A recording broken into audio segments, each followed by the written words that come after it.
Para iniciar o nosso programa hoje, eu tenho que relembrar com você algo que já falamos em programas passados, mas eu preciso revisar a fim de entrar no debate sobre a existência de Davi e a veracidade do relato bíblico. Aliás, você sabia que até poucos anos atrás, muitos críticos duvidavam que Davi houvesse mesmo existido? De templos espalhados pelo território judeu é importante porque isto seria um sinal da centralização do culto monoteísta num só lugar, isto é, Jerusalém. Afinal de contas, aqui ficava o templo. Mas o problema desta vez era encontrar em Jerusalém um palácio que indicasse ser ali a sede de um governo ou a capital de um território. Ninguém sabia, até recentemente, onde estaria esse palácio, se é que ele realmente existia. Mas, finalmente, uma estrutura que pode ser o verdadeiro Palácio de Davi foi encontrada e eu vou mostrá-la para você nesse programa. Quem encontrou esse palácio, ou o que sobrou dele, foi Eilat Mazar, pertencente à terceira geração de famosos arqueólogos israelenses. Ela é sênior das escavações feitas na chamada Ir David, um dos mais importantes sítios arqueológicos de Jerusalém. Eu sei que para você fica difícil imaginar que aqui fosse realmente um palácio, porque afinal de contas, o que vemos são só pedras e nada mais. Mas entenda o seguinte, primeiro, os palácios reais daquele tempo não eram palácios com 200 quartos, como imaginamos pelos filmes.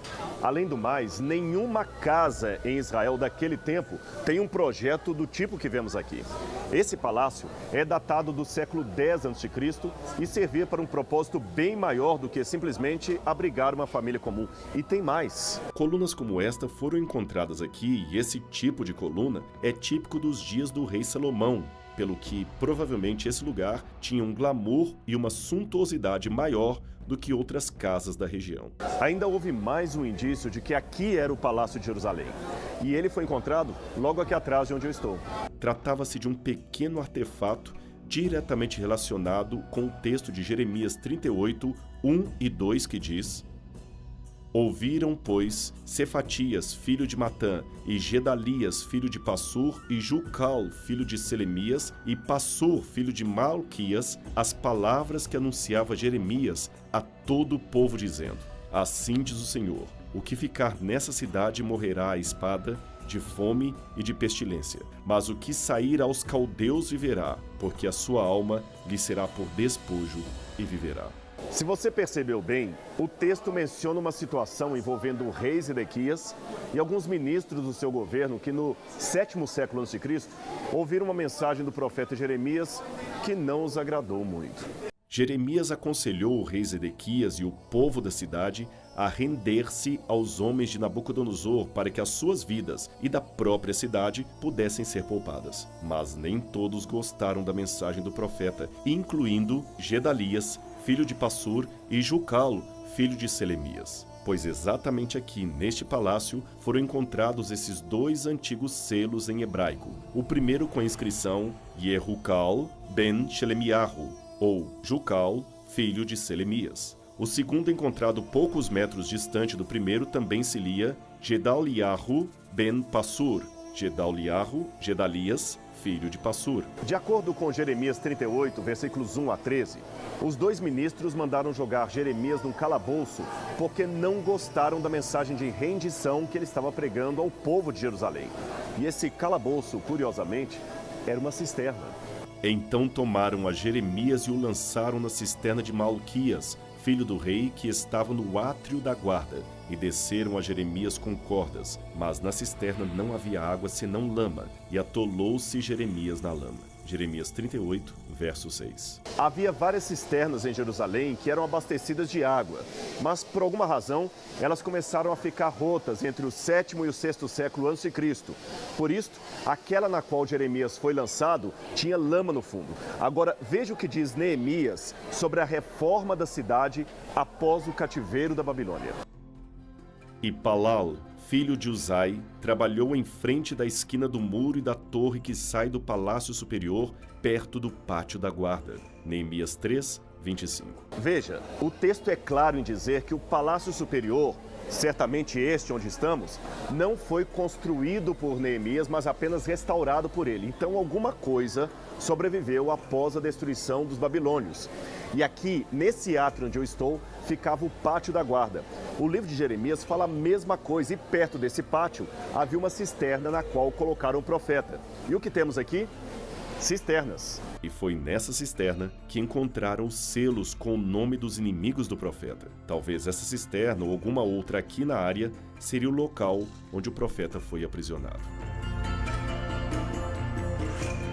Você vai ouvir agora muito barulho, trabalhadores passando, construtores, porque eles estão fazendo uma estrutura aqui no sítio arqueológico e permitiram à nossa equipe filmar justamente desse ponto para termos acesso àquilo que está lá atrás. Você vê que tem uma grande parede, um muro de arrimo de pedras, evidenciando que o que estava acima era algo muito importante, era uma construção que nós identificamos como sendo o Palácio do Rei. Agora, tem mais uma passagem da Bíblia que identifica isso. Veja como Neemias descreve esta região quando ele voltou aqui para reconstruir Jerusalém depois do cativeiro da Babilônia. À entrada da porta da fonte, subiram diretamente as escadas da cidade de Davi, onde começa a subida do muro, acima da casa de Davi, até a porta das águas a leste. Neemias 12, 37. A hipótese, portanto, é que o Palácio de Davi ficava lá em cima, naquela base lá, e aqui então ficaria a estrutura que sustentaria o Palácio de Davi. Agora, a cerâmica encontrada, a datação, a escala, a estrutura, tudo concorre para afirmar a hipótese de que aqui era o Palácio de Davi em Jerusalém. E os trabalhadores que construíram o palácio para Davi foram um presente do rei Hirão de Tiro, na Fenícia, onde hoje é o Líbano. Aliás, o rei de Tiro também ajudou Salomão a construir o Templo de Jerusalém. Hirão, rei de Tiro, enviou mensageiros a Davi e madeira de cedro e carpinteiros e pedreiros que edificaram a Davi uma casa. Segundo Samuel 5, verso 11. Aqui você pode ter uma ideia de como seria o Palácio de Davi quando estava terminado e antes de ser destruído pelos babilônios. Era realmente uma bela obra de arte. Agora preste atenção em mais uma coisa dessa construção do palácio. Logo ali embaixo, deixa o trabalhador passar aqui, você vai ver duas colunas, percebe? Duas colunas.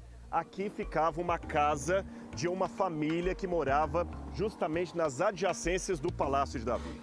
A pergunta que se faz é o seguinte: qual seria a família tão especial para morar tão perto do Palácio do Rei? Eu não posso afirmar, mas alguns acreditam que o sujeito que morava aqui embaixo deveria ser alguém de confiança, alguém ligado à polícia de Davi ou quem sabe à guarda pessoal de Davi. E alguns cogitam a possibilidade de que aqui morava Urias. Por que isso? Porque a Bíblia fala que um dia Davi estava passeando em seu palácio quando ele viu a mulher de Urias, Betseba, tomando banho. Não posso afirmar com certeza, mas existe uma possibilidade de que ali seria o local onde lá de cima Davi teria visto a mulher de Urias tomando banho e cometeu então o pior erro de sua vida. Um pecado que quase custou o seu reino e a sua salvação. Mas é interessante que a Bíblia não esconde os delitos e os erros, mesmo dos heróis de Deus, para mostrar que eram seres humanos como nós, que podem errar, mas também têm a oportunidade de se arrepender e pedir perdão a Deus. Agora que vimos o Palácio de Davi, que tal conhecer onde tudo isso começou? Onde Davi chegou com seus soldados para atacar a cidade dos Jebuseus. Quer saber mais? Venha comigo, mas o Evidências volta já já depois do seu intervalo.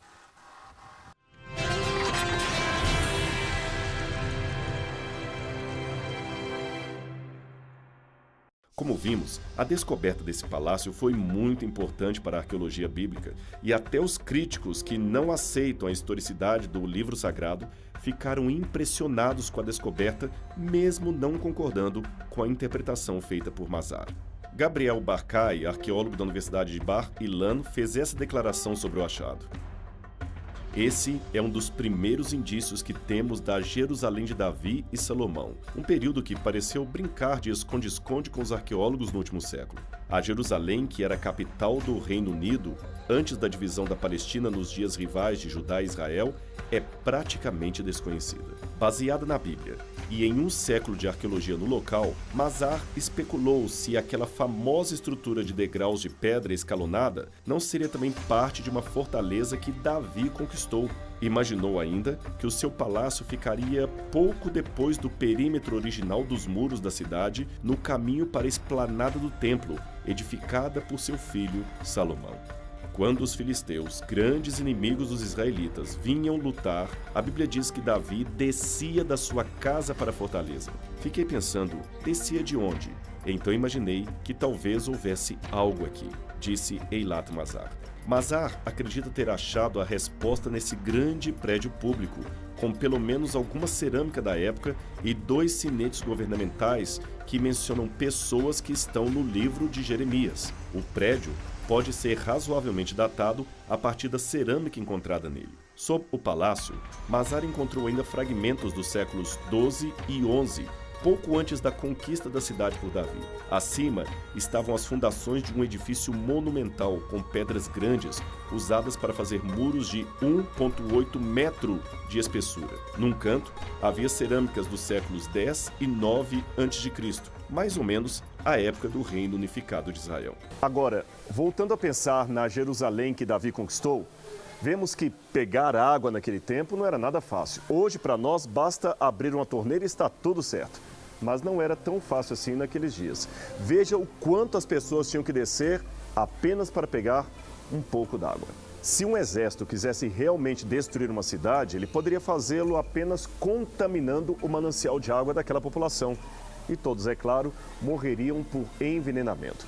Por isso, um trabalho essencial do rei seria proteger o manancial de água para que ninguém o encontrasse. Em 1867, Charles Warren descobriu um canal de água que penetrava no fundo da caverna, na qual surge a fonte de Gihon, e depois de uns 20 metros, terminava num tanque ou reservatório. Um poço vertical, escavado na rocha por cima desde o tanque, ascendia 11 metros e no alto do poço havia um lugar em que as pessoas podiam ficar em pé e baixar com uma corda ou recipientes para tirar água do tanque logo abaixo. Uma passagem inclinada estendia-se do poço para uns 39 metros até o interior da cidade. Acredita-se que era assim que os jebuseus mantinham acesso à sua fonte de água, mesmo quando não podiam arriscar-se sair para fora das muralhas da cidade por causa de um ataque ou cerco dos inimigos. Agora imagine mais, que os homens de Davi deveriam daqui atacar a cidade. Desse modo, crê-se que a fonte de Gihon estava envolvida no método usado pelo general Joabe para penetrar no quase inexpugnável baluarte dos jebuseus em Jerusalém. Assim, ele tornou possível a sua captura para o rei Davi. E partiu Davi e todo Israel para Jerusalém, que é Jebus, pois ali estavam os jebuseus, habitantes da terra. E disseram os habitantes de Jebus a Davi: Tu não entrarás aqui. Porém, Davi ganhou a fortaleza de Sião, que é a cidade de Davi. Porque disse Davi: Qualquer primeiro que ferir os jebuseus será chefe e capitão. Então Joabe, filho de Jeruía, subiu primeiro a ela, pelo que foi feito chefe. E Davi habitou na fortaleza. Por isso foi chamada de Cidade de Davi. 1 Crônicas 11, 4-7. Embora a tradução do texto de 2 Samuel 5:8 apresente alguns problemas, a maneira usual de vertê-lo indica a presença de um túnel d'água mencionado por Davi quando promoveu o ataque da cidade. Vamos ver o que diz a Bíblia. Porque Davi disse naquele dia: Qualquer que ferir aos jebuseus, suba ao canal e fira aos coxos e aos cegos, a quem a alma de Davi odeia. Por isso se diz: nem cego, nem coxo entrará nessa casa. 2 Samuel 5, verso 8. Esta menção de coxos e cegos é interessante pelo seguinte: quando Davi estava aqui para atacar a cidade, os jebuseus zombaram dele. Confiaram tanto no tamanho dessas pedras que disseram que, se Davi entrasse ali, os coxos e cegos iriam repeli-lo. Mas veja o que aconteceu logo em seguida. Davi conquistou a cidade. E séculos mais tarde, de onde estamos, 2 reservatórios d'água foram construídos. Um chamado Tanque de Betesda e o outro, o Tanque de Siloé. Num deles, Jesus, o descendente de Davi, curou um cego e no outro, um coxo. Coincidência ou providência divina? O fato é que coxos e cegos, ao invés de repelir o descendente de Davi, o aceitaram como seu salvador. Jesus de Nazaré, aquele que esteve aqui para salvar os coxos e cegos que os jebuseus disseram iriam repelir o rei Davi. Fantástico, não é mesmo?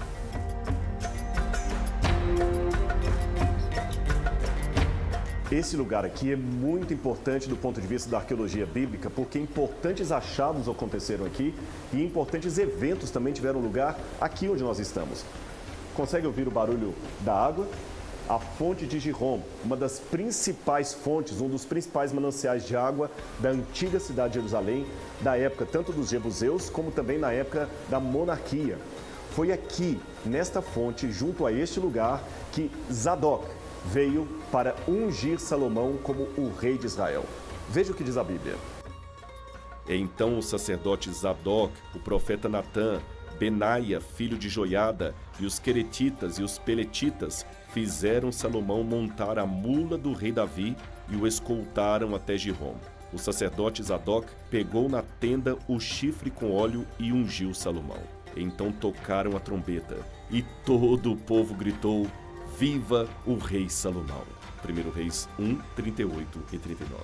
Também foi aqui, no túnel que está logo ali embaixo, que um importante achado arqueológico aconteceu envolvendo o rei Ezequias. Você quer saber como foi essa história, envolvendo inclusive garotinhos que estavam matando aula? Então vem comigo que eu vou mostrar para você.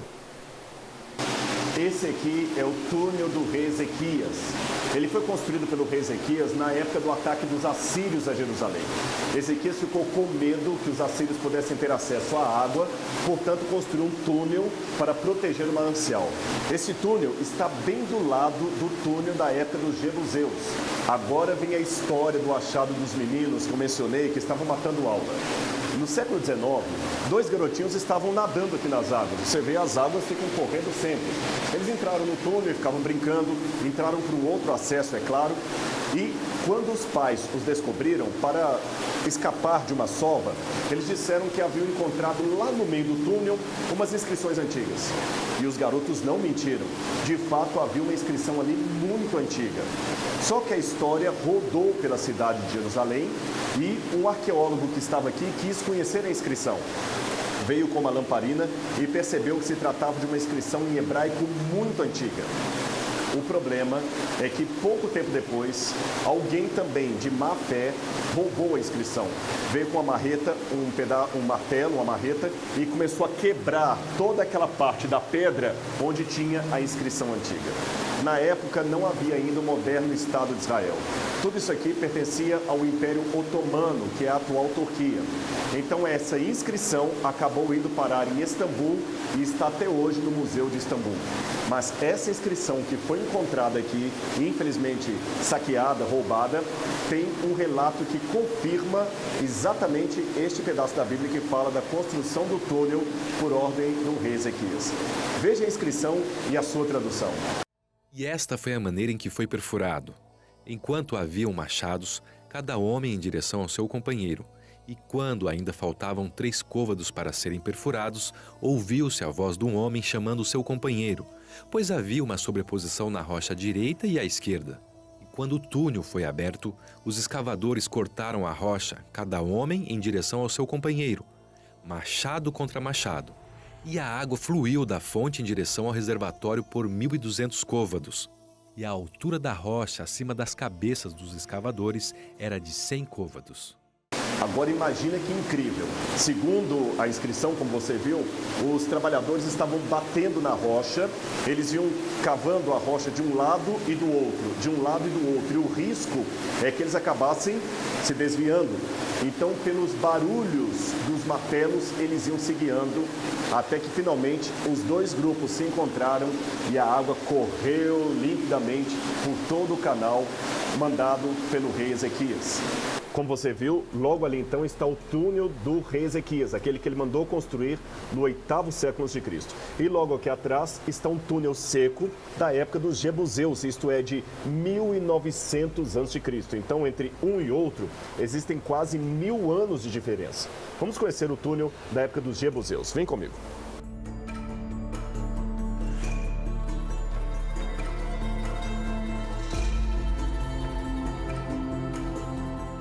Em incrível, mas quando a gente vem aqui tem uma emoção, porque este aqui é um túnel milenar. Mais do que isso, são 3.800 anos de história também narrada na Bíblia Sagrada. E eu espero estar passando para você um pouco da emoção que a gente tem toda vez que vem aqui e pode tocar nesse pedacinho da história antiga. Vamos continuar? Eu trouxe você aqui para terminar esse programa sobre Davi, porque esse lugar aqui é muito importante em relação à história dele. Quem vem geralmente a Jerusalém é apresentado a um lugar lá dentro da Cidade Velha, onde tem supostamente o cenáculo, onde Cristo realizou a Santa Ceia com os discípulos, e um túmulo que eles falam que é de Davi. Mas tanto o cenáculo como esse túnel não tem base arqueológica alguma. Aqui nós temos uma possibilidade arqueológica maior e mais legítima, eu diria assim. É que a Bíblia fala o seguinte sobre o sepultamento de Davi. Preste atenção nesses textos. Então Davi descansou com seus antepassados e foi sepultado na cidade de Davi. 1 Reis 2, verso 10. Além dele, Neemias, filho de Asbuque, governador do meio distrito de Bet-Zur, fez os reparos até em frente dos túmulos de Davi, até o açude artificial e a casa dos soldados. Neemias 3, 16. Você prestou atenção nesses dois textos? Veja que Davi teve o seu túmulo colocado dentro da cidade de Jerusalém. Isto não era uma coisa comum naqueles tempos. Geralmente os túmulos ficavam fora da cidade. O caso de Davi foi um caso muito especial. Então nós não devemos encontrar dentro dos limites da antiga Jerusalém vários túmulos. Aliás, somente o de Davi e sua família, porque diz que ele foi sepultado com seus pais, com seus entes queridos. Pois bem, aqui onde eu estou, nós estaríamos na época de Davi dentro dos muros daquela cidade que ele ampliou. As muralhas estariam passando aqui por fora. E curiosamente, o que nós encontramos aqui, logo atrás de mim?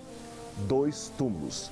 E você vê pelo tamanho que eles apresentam, são túmulos reais, túmulos de pessoas muito importantes que foram colocadas, que foram sepultadas logo ali atrás, onde eu estou. Então, do ponto de vista arqueológico, este aqui é o lugar mais provável de ter sido aquele no qual o corpo do rei Davi foi sepultado. Os ossos hoje não estão mais aqui, evidentemente. Jerusalém passou por muitas guerras, por muitas destruições, por muitas reconstruções, mas a história daquele tempo ainda está viva. E o descendente de Davi, Jesus Cristo, é aquele que faz essa história ainda mais real, mais viva, e dá a essa história um sentido profético que somente o Messias podia dar. Eu espero que você tenha gostado desse programa Evidências, mas não perca o nosso próximo encontro semana que vem, aqui na TV Novo Tempo, o seu canal da Esperança.